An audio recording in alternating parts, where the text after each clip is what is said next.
Hi, Krista Steenbergen here from Golden Rule Fundraising, and I have another guest with me today. Jessica Carver is Vice President of the College Heights Foundation, and the College Heights Foundation does an incredible job of board recruitment and retention and the development of their board.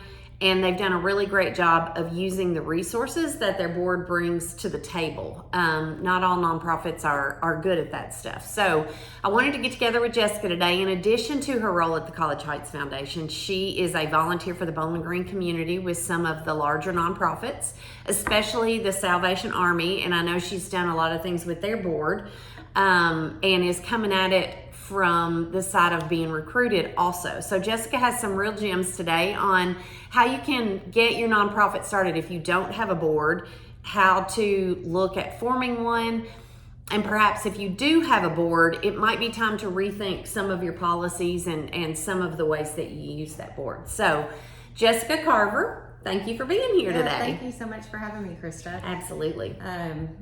From the College Heights Foundation, we do have a unique perspective because we have done some overhauling with our board recently. Okay. Because we had two foundations at the university that consolidated into one. So previously we didn't have, we had terms, but we didn't have any term limits. Mm-hmm. So we had a lot of really long standing board members, which has been wonderful for our organization. Mm-hmm. But we did take a different approach when we were combining the two, and we adopted the WKU Foundation's approach of having terms and some term limits, and then being able to sit out and then come back as well. So that way we've got opportunity to bring different folks on board. We also have about a 12-member board. Some boards go up to 20 something. We found, I mean, it just depends on the organization and kind of what your main goals are. But our board's main responsibility, they have a main fiduciary responsibility. They are, they have that responsibility of all of our investments for our foundation. Yes. And our endowment. So we found that the smaller structure works better for that. So we're a 12-person board. Wonderful. Whereas on the Salvation Army, we're 20 something. I think we can even be a little bigger, but we're primarily a fundraising board. So if you want as many people as you can who are connected in the community to build those relationships. We have attorneys on our board.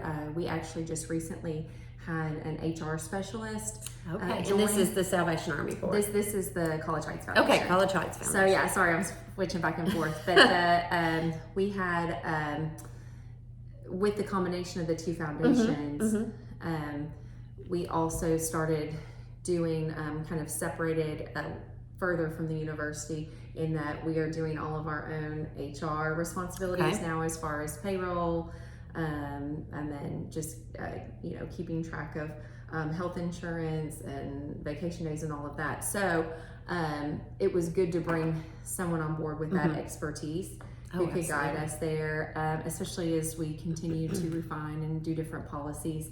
Our attorneys are always really good at that, at reviewing anything for us. We like to have folks we have several financial, we've got bankers on our board.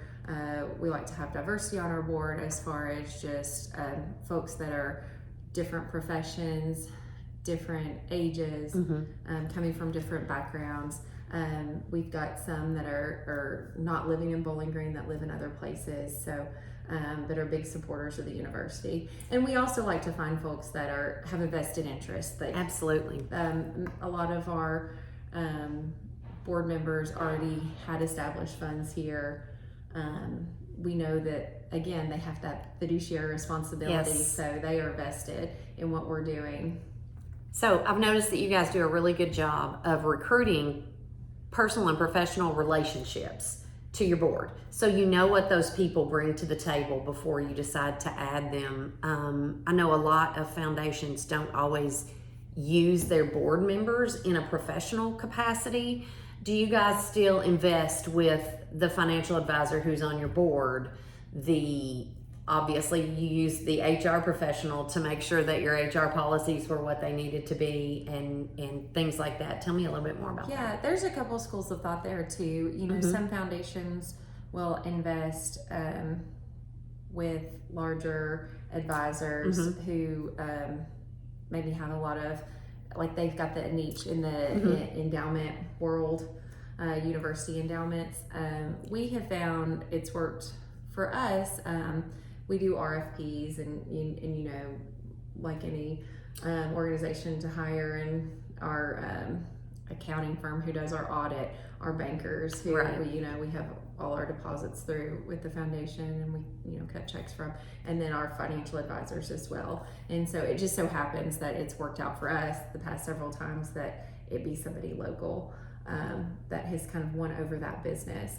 And we do have a lot of other firms that fall under that that are all local as well. And then which to me makes more sense. We all want our community to be bigger and better. Maybe not bigger all the time, but better. We want to continually improve. So using local firms, they do have a vested interest.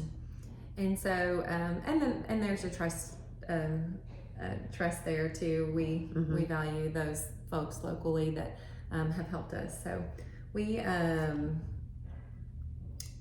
have had a really good long-standing relationship with local investment firms, and our endowment has had a great rate of return as far as our 3-year, 5-year, 10-year average. Wonderful. Well, switching gears to the Salvation Army Board and some of those bigger nonprofits, you said they have a larger board and they're mainly a fundraising board. How does that work? Is there a requirement that everyone on the board either bring a donor or a gift to the table, or? Yeah, so with the Salvation Army, obviously it's a little bit of a conflict as I'm a fundraiser in my profession. So a lot of times I just try to advise or help, or say, here's a list, here's the people that I think would be good to bring in sponsorships. For instance, we had a big fundraising event. We were able to we won the National Red Kettle Challenge the previous year. We were able to have the national commander of the United States Salvation Army come to Bowling Green. And so we wanted to take advantage of that and host an event recognizing our longstanding board members who have served this community in the Salvation Army for, I think it was a combination of like 100 and something years between the three of them. Crazy. And so loyalty pays off. Yes. So we a couple other board members and I were kind of formed the development sponsorship team for that event.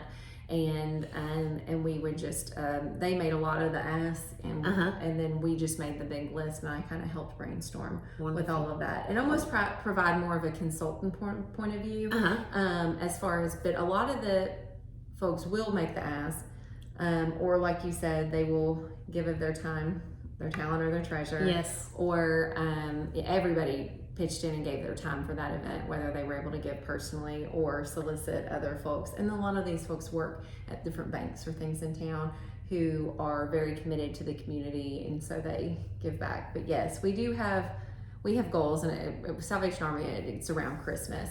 Now I'm on the SkyPack board as well, and that one is more of a fiduciary responsibility and fundraising, and it's very much a